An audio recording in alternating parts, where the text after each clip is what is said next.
noonu léegi mu am benn actualité boo xam ne mënuñ fay ñëw ba dem te duñ ci wax muy coowal oto boo xam ne juddu na Pikine Nord gis ngeen démb vidéo bi nga xam ne SBT wane na ko muy sunu benn doyen Macoura Mboup def sorti démb kii nekk ci ñu tudd ko ci biir vidéo bi lu bëree bëri parce que témoin la ci affaire bi moo tax tey ñu ñëw fa seen seq mu waxtaan pour loolu leer parce que coow la loo xam ne dafa war a leer te tey li bëri war nga ko ci mën a leeral moo tax SBT Média ñëw seet si la coowal oto bi judd ci diggante Ablaye Guissé ak ki nga xam ne moom mooy Macoura Mboup. waaw merci beaucoup Thiam Masteranga di la remercier parce que looloo nekkoon sax objet rencontre bi. Je pense que d'abord nañ ba wax yoo xam ne nii c'était évident faw nu wax ko ndax man dama doon préparer sax sorti pour loolu mais pour wax la rek ne la mbir boobu démb dama doon liggéey ñu envoyé ma lien bi mais bu ma ko seetaanee damaa ree ñi ko seetaan sax danoo ree Macoura Mboup seen kër a ngi nii noo takkaloo kër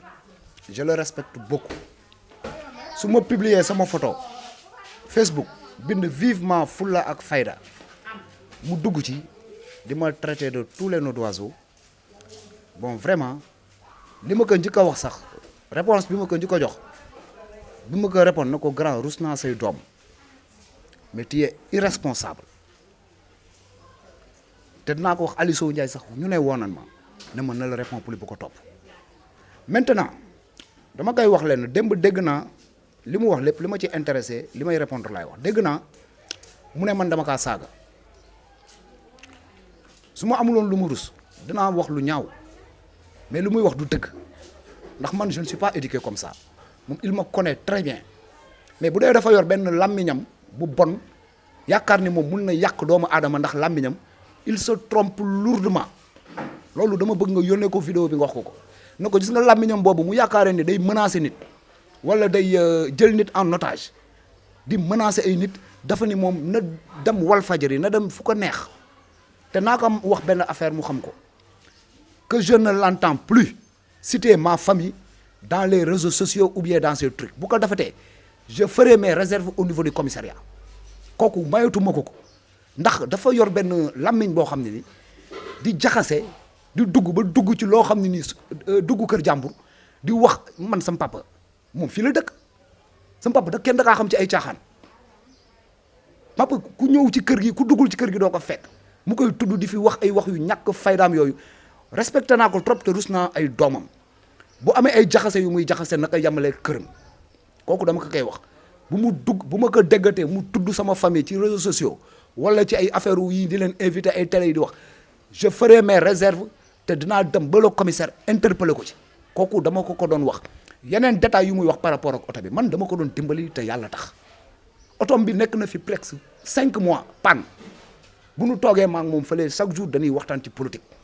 dañuy wax ba nit ñi dafa ne man moom dañuy xuloo damay sax bëgg a noppi mais moom dañuy waxtaan di yuuxu ci kaw lu ne mu koy wax barki dem fii laa nekk sama nekk ci kaw mu génn fii la taxaw di yuuxu di ma di citer di def ay citation direct à ma personne si seen réseau bi ne man dama ko saaga mais loolu na génnee fi ma ko saaga man dama dul saaga nit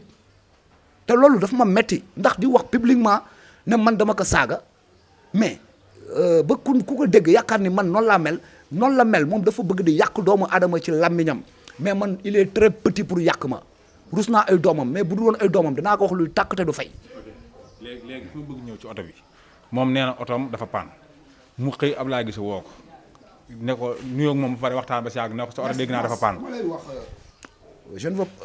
looloo ne woon dama koy def rek nu pare nga dem moom otom bi def na fi ay 3 mois chaque jour nuy waxtaan mu ne ma otom bi bu baaxoon dina ko permettre mu déplacer wu rencontrer ses cadres pour tout ça mu ne ko mais grand amul problème oto bi de Ablaye Guissé xam naa ni war na la ko mën a defaral mais après mu ne ma mu ñëw benn journée ma Ablaye Guissé woo na ko ma ne ko ok bien après Ablaye Guissé woo ma boole ma ak benn mécanicien bu déplacé wu yëmbal ñëw ba fii xool oto bi wax ko lu ci panne ne ko day yóbbu oto bi quoi xaw ma lu mu wax ak moom mu daal dina génnee 5000 poosam man 2000 francs yu ma yoroon jour boobu sax maa ko mottali ak mes 2000 francs pour rek mécanicien bi yóbbu oto bi defaral ko te dañ ko doon defar te yàlla tax man nee naa ko àndal ak ku la neex mais moom dafa war a xam ni mag la te gis nga mag liy génn ci yow dafa war a nekk luy defar mais moom day jaxase ba dugg ci biir kër jàmbur doo dégg li ma gën a metti ci ay waxam lu muy tudd sama famille di jéem a tudd sama papa ci ay détails yi nga xam ne ni paa bi newul ci yooyu ba gën na ma metti te loolu naa na ko que ça soit la dernière fois pour la prochaine fois bu ko defaatee naa dem ba commissaire procureur wax ko loolu dama ko koy lancé nga yóbbul ko audio bi mu dégg ko bu dee nag day wax ay yeneen wax na wax lu ko neex otom bi dañ ko doon defar te yàlla tax laaj na otom bëggoon na ma ci indi ay problème alhamdulilahi rabil alamin man intermédiaire la woo naa borom oto bi ba indil naa ko otom tegal naa ko fële léegi nag dafa mer ay meram di dugg ci réseaux sociaux yi di na ma saaga na def lu ko neex du ma ko tontu mais bu duggee ci samay famille wala di dugg ci ay détails je t'assure il aura la réponse à la hauteur kooku du ma ko sax toloreel mag nag bu bëggee nu respecté ko moo koy may boppam ay doomam samay mbokku taalibe leen ba mu ma njëkkee envoyé ay message ci sama photo Facebook ma publier ko muy bind ay affaire irresponsabilité am yooyu mais dama la ko grand rus naa say doom tu es irresponsable mais ñeneen sax ñoo xam ne ni ci parti politique bu Fulla ak Fayda lañ bokk noo ko doon attaqué mën leen non kii bu leen ko wax dara sama dëkkandoo la bu li ngeen def neexuma ndax man Fulla ak Fayda président Ablaye Guissé du instrumentaliser doomu jàmbur wala di wax doomu jàmbur defal lu ñaaw c'est un homme culturel te culture la finalité c'est la paix moom nag nee na dafay yàq Ablaye Guissé wax na lu nekk mais grand bi nga xam ne nii vraiment c'est pas un Pikinois Pikine itam war nañ ko xoolaat ndax moom dafa jàpp ni politique xam nga lan la ay chantage dafa jàpp ni politique xam nga lan la day yor làmmiñam di wax li nit ci nit lu bon politique c'est les compétences c'est les affaires de la cité c'est l'éducation c'est la santé man ba mu la woowee démb yaakaaroon naa ni ci loolu lay wax te bu bëggee loolu mun nañoo mën ak moom nu def ci débat nu wax ci mais ay débat de personne di woo ay réseau di attaquer nit di wax ay famille nit na dem toppatoo këram bi muy jaxasee na dem dama lay wax na dem dama je ne suis pas nekkuma à mon humeur pour nga wax ko mu dem toppatoo ji këram bàyyi sama gàlle tout tranquillement que ça soit la dernière fois muy cité sama kër wala ay sama famille ci ay réseaux sociaux ci ay trucs wala ay politique sama famille ñëpp xam nañ leen c'est des nit respectable au Sénégal man rek maa ci nekk ni un quelqu'un di politique di def ay bêtises donc na yam fi mu war a yam na wax li mu war a wax bu ko waxaatee xoolal fu mu bëgg man ak moom nu dem fa merci. mais léegi coow man ba ci ma bëgg taxaw rek mooy waxu suma sax ay waxu ay li mu tudd sa famille affaire yooyu donc li ñu ci wax loolu leer na mais c'est-à-dire que ci oto bi dafa bëri ay détails yoo xam ne donc dafa ko souligner parce que yaa ngi wax ay affaire muy chantage mais dafa mel que moom chantage bi ci yéen la wax parce que da ngeen ko woo ci ay affaire pour nee na pour mu bokk pour ngeen mën koo defal otoom moom d'accord moo tax ngeen. mon frère moom nan wax dëgg moom il est naturellement comme ça bërki démb la doon attaqué ay Lamine Gueye parce que xawma lan la moom moom xoolal yow xam nga ko moom Pikine Nord ñun ñëpp xam nañ ko vraiment Ablaye Guissé man maa doon jéem a def lu baax pour mu defaral ko otom te yàlla tax man nee naa ko ànd ak man ak àndul ak man ak ànd ak Ablaye Guissé àndal ak ku la neex il est libre magum jëmm mais doo ko forcer mu ànd ak yow man je le respecte beaucoup te fu ma mus a toog en politique ay jeunes di ko dépasser wala di ko défendre dama koy défendre moom xam na ci dara tey bu osé di woo ay réseaux sociaux di ma jéem a attaquer di jéem a naan daf may jéem a détruire il est très petit pour me détruire loolu dama bëgg nga wax ko mu dégg ko te lum ci bañu ma ko ci mi ngi jéem a nekk fii di woo sama mais kii sama maam la keroog ba mu nekkee fii ci mbedd bi di yuuxu moom dafa tiit ba ñëw may ma 1000 francs naan ma lan la moom rusul loolu ba pare taxaw fii débb woote fu may liggéeyee lan ma envoyé audio bi muy tudd sama famille naan sama papa xaw ma ay détails te paa bi ku ko xam ci koñ bi xam ne nii xoolal liggéey fu muy liggéeyee ak kër gi ku ko fekk yaa ko fekk ci këram moom bu dee nag dafa ñàkk fayda bay dugal ay détails ci ay politique dama ne ko man bokkuma ci yooyu na ma ci génnee waaw loolu dama ko koy wax mu leer. léegi sa biir wax dégg naa nga da ngaa amoon yéene Ablaye Guissé dafa roog otom te yàlla tax. merci yaa ngi dégg kon su ma la déggee moom question bi ko jaaxal mooy kan moo wax Ablaye Guissé otom dafa paan kon yow yaa wax Ablaye Guissé. mais déggoo li ma la wax fii leen toog mu may wax nuy waxtaan chaque jour man ak moom parlement ba. ñëpp di toog otom bi daa paan nuy wax mu ne woy ma ne ko grand amul problème mais loolu dara newu ci parce que dama bëggoon lu baax Ablaye Guissé lu mu mais fii la ñëw Ablaye Guissé en 2014 may les femmes yi nekk fii 100000 francs ñi ci bëri votaluñ ko mais daf kaa def bu ko yàlla joxoon ay xëwal yu mu mën a dimbalee tous les Pikinois xoolal il le fera avec plaisir ndax c'est un authentique fils Pikinois dëkk Pikine grand Makoura bu nekkee fii naan day yàq deram naan day jéem a dem ci réseaux sociaux yi na dem télé na dem fu ko neex c'est peine perdue ndax bu ko defee xam nga lan la benn waay bu Ablaye Guissé dimbali moom moo koy woo di ko répondre parce que nee na ay xale noo ko doon saaga mais ñooñu man xaw ma leen sax mais nee na man dama kaa saaga loolu c'est pas vrai su ma amuloon numéro dama koy wax leneen laa koy wax mais rus naa ay doomam musuma kaa saaga te man je ne suis pas éduqué pour di saaga bu amee ay waxam nag di bëgg a yàq sama der na dem waxee ko feneen que ça soit la dernière fois muy utiliser ma famille wala lu bokk ci man ci des détails politiques am yi muy def loolu dama ko koy wax mu xam ko na am retenu. mais yéen bi ngeen amoon ci oto bi pourquoi àggale ngeen ko te maa mbir mi bu demee noonu. moom moo xëy fii un jour du yuuxu ci mbedd bi bu ko yàq sama der ne man mel ni man dama jaay otoom mais tu imagines mais automatiquement dama mécanicien bi laa woo ne ko booy bu ma fontoo man kii dama doon daf indil ma oto bi bu ko defarati man maa ne ko bu ko defarati mu ne ma non Ablaye Guissé nee na ma defar ko xaw ma 150 000 la mu war a jox parce que loolu la mécanicien bi proposé Ablaye Guissé ma ne ko mais non kii mi ngi nekk fii du yuuxu nee na day dem tribunal day dem police quoi que indil ma oto bi ma delloo ko oto alhamdulilah rabil alamin le lendemain waa ji indi na oto bi oto baa ngi fii nu teg ko bu dee dafa mer ne noonu lay fajee meram làmmiñam boobu nga xam ne ni ay musiba rek lay wax bu ko neexee na dugg porte à porte ci kër yi wax lu ko neex mais mayatu ma ko muy utiliser sama noowu famille ci ay réseaux sociaux wala sama di wax sama papa wala di tudd kenn ku bokk ci man ci ay réseaux sociaux loolu bu ko defee je vais interpeller à qui de droit pour nu régler ko parce que moom boo ko bàyyee dina jaxase ba jaxase lu mu war a jaxase te mag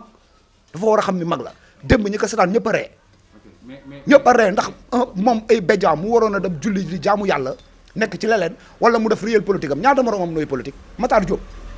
le doyen Abdou Aziz Diop mais ay moroomam ñu ngi politique mais fu ñu gis ay seen jeune frère dañ leen di féliciter encourager moom rek laa fi gis mag boo xam ne day politique di attaquer ay xale yu tuuti di sekk ak ñoom ay détails te loolu c'est honteux c'est malheureux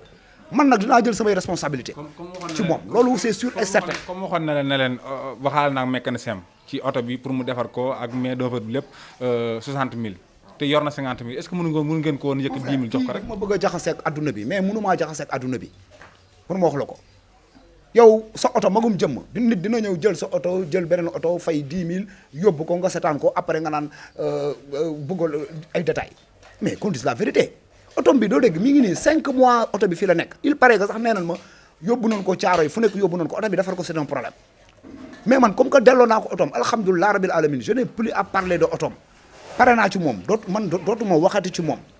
mais ay publication am ak ay détails am su ma ci déggee mu interpeller lu bokk ci man je t'assure je porterai cette affaire à qui de droit lu leer nañ loolu laa koy wax di la gërëm di la sant ndax loolu moom moo nekkoon objet moo taxoon ma woo la mais comme yaa ko ñëw ba fii ci koñ bi interroger ko mu toog taxaw di wax lu ko neex il fallait aussi ma def réplique ndax loolu moom mooy la règle du jeu mais tamit dama leen wax yéen ñu yor ay réseaux sociaux yéen aussi les Pikinois sont en train de vous suivre vraiment vous devez être aux côtés des populations day leen génnee ay messages yoo xam ne ni askanu Pikine da ciy jariñu Alioune Diagne lu tax ma encouragé ko keroog insécurité bi am stade ba riverains yi dëkk foofu di kaas ñu agressé ay seeni doom toj foofu mais mu dafa jaayante dem ak labelam génnee lépp ba waa Pikine di ko commenté métti lu affaire bi mais nos autorités judiciaires commissariat le préfet les maires les acteurs sportifs dañ ci war a wax loolu mooy le vrai débat mais débat bi nekkul ay makuram yi nga xam ne nii dafa nekk fii yor làmmiñam bu ñaaw lu ko neex wax lu ko neex daf mel ni il est tout permis je ne vais plus lui permettre ça te xoolal na daf lu ko neex na wax lu ko neex mais bu mu touché ma famille par rapport à ces détails yu mu nekk ak ces bassesses loolu laa koy apporter comme éclaircissement merci. li ñu mën waxtu ñi ci pandalo ñu bàyyi la nga tàggoog mbokk internet yi nga xam ne ñu ngi suivre à travers SBT Média tey nga am chance SBT ñëw seet la Pikine waaye di la seetaan ngeen jëm ci élection 3 mois ban message ngay lancé askanu Pikine sûrement non violence parce que gis ne ku nekk xam ne élection yi di ñëw nii yàlla na si yàlla def jàmm li may wax rek chaque jour Pikine lañu am rawat na Pikine Nord gi nga xam ne ñun ñoo wax bokk te dëkk waaye bu xat la donc di ñaan képp koo xam ne rek yaa ngi ci Pikine donc nga ñaan jàmm am Sénégal waaye nga ñaan jàmm am Pikine Nord parce que Pikine Nord jàmm rek moo fi xaj parce que ñun ñëpp benn famille lañ te benn bopp lañ Pikine kenn mënu koo xar ñaar donc di ñaan acteurs politiques yi ñu waxtaan ak seen njaboot bañ a utiliser ay yenn détails yi ba di indi ay xuloo ay xiiroo ak ŋaayoo donc yooyu jëru ko kon donc mi ngi noonu ñu bàyyi la nga tàggu mbokk internet. waaw merci Mass Teranga maa ngi lay remercier bu baax sax parce que man boo gisee bon ay affaire de sortie ay réseaux sociaux yi sax bon lii exclusivité la ci seen chaîne bi mais li may lancer appel rek mooy fi nu jëm d'ici 3 mois nu xam ni ay compétition la askanu Pikine Nord nooy fal nit ñi kenn moomu leen vote bi dafa secret dañuy ñaan askan bi def un choix boo xam ne ni seeni intérêt après dinañ gis ni choix bi ñu def baax na nu bañ ko regretter di lancer un appel aux responsables politiques nu bañ a utiliser les Nord Pikinois du leen instrumentaliser di leen jox xaalis pour nuy saaga ay nit wala di leen fay pour nuy affoncer ay nit wala di leen instrumentaliser pour nuy def ay bêtises te aussi les jeunes doivent être conscients quand même. Pikine Nord gis nañ engagement bi ak dévouement bi te loolu c'est normal ndax aussi il faut que ñëpp engagé wu en politique parce que Pikine Nord moom moo tëddee noonu donc loolu dañ ko war a rafetlu mais dañ ko war a def ci fair play dañ ko war a def ci fair play ndax politique dafa noble dans le vrai sens du terme. La politique c'est des affaire bu sérieux la politique jaamu yàlla la bu dee dëggantaan réel politique ngay def ndax les affaires de la cité vraiment daf ñu concerner ñun ñëpp. Politique du maire bi moom moo ko moom wala conseillers municipaux bi du kenn ko moom bépp kuy citoyen am nga droit wax ci les affaires de la cité. Le grand rendez-vous nag le 23 janvier dañuy ñaan yàlla élection yu nekk élection yu libre élection yu transparent dans la fair play, que la démocratie gagne et que Pikine en sort vainqueur, particulièrement Pikine Nord. di wax aussi sama jeune frères yi les responsables politiques ak les maires nanu conscientiser seeni militants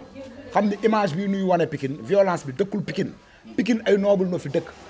donc nanu xoolaat loolu lépp def ko dans le fair play maanaam ñiy falu yàlla fal na leen ba pare nous ànd ensemble pour changer les réalités yi am Pikine Nord. Vivement Yewwi Askan Wi, vivement Pikine, vivement la commune de Pikine Nord. Merci mon frère.